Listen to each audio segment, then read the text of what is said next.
iSummit was held at the Sapporo Convention Center.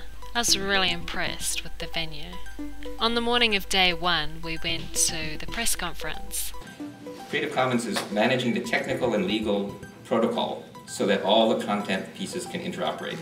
What iSummit and iCommons is the explosion of innovation in academia, in business and government that's happening right now. It's really important for us to have a time where we get together face to face and discuss some of the issues that we're facing in our countries, and then really to connect on a global level, to start discussing what we can do to collaborate with one another.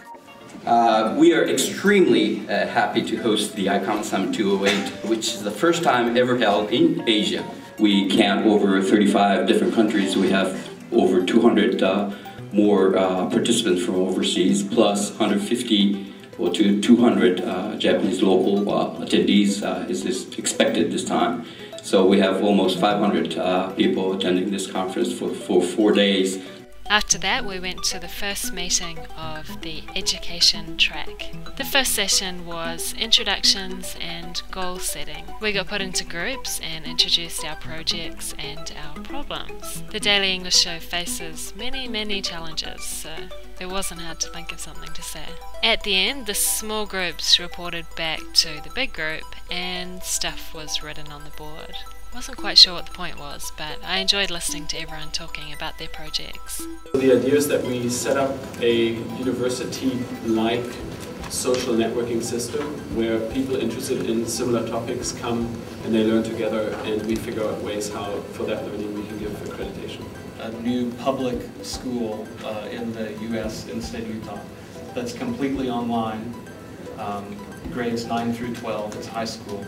And in the chartering documents for the school, we've made a commitment to only use open educational resources. So we've developed sort of a toolkit, and I'm not explaining it very well, but it walks projects through kind of a circular process of conducting their own internal research and then incorporating that back into their practices. If you have content and you would like to put it in a platform where it's accessible to everybody, we offer that.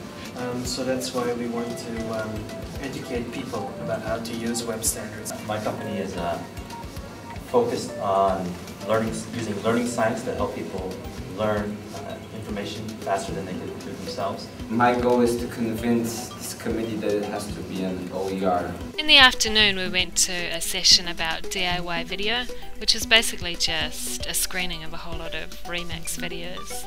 The introduction was quite interesting. I'd never heard of slashing before. Slashing basically involves defining male-male romantic relationships between characters. So think Starsky and Hutch, Batman and Robin, Kirk Spock. So these are videos that are edited in order to make those sort of implicit social or homosexual narratives explicit. After that, there was a short break, and then it was time for the afternoon keynote speeches. One result of the fact that you can copy with glee is there's a very open creative process that goes on in fashion design. Don't forget, there will always be those who cannot be convinced, those who won't share willingly. Help them share. Use the tools we're developing to enforce the norms of sharing on those who won't. When you do, you will push the law forward. It will respond. Fair use will expand further and become a better tool for protecting the creative freedom that brings us all together here today. Some languages would try to woo rich and influential people to switch to them. The tabloid press would follow this very closely. David Beckham would be paid $5 million for learning to speak Portuguese. So very poor people, especially in the global south, would subsist on 3 or fewer words a day. The World Bank would draw a linguistic poverty line of 1 word of American English a day and report how many people lived beneath it. In the evening, there was a reception hosted by the mayor of Sapporo. And after that, there was an event organised by Digital Garage.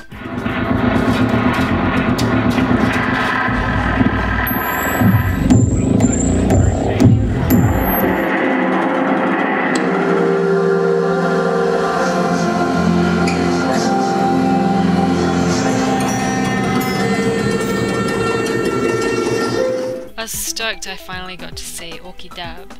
I've been listening to their CDs for a while and I really wanted to see them perform live.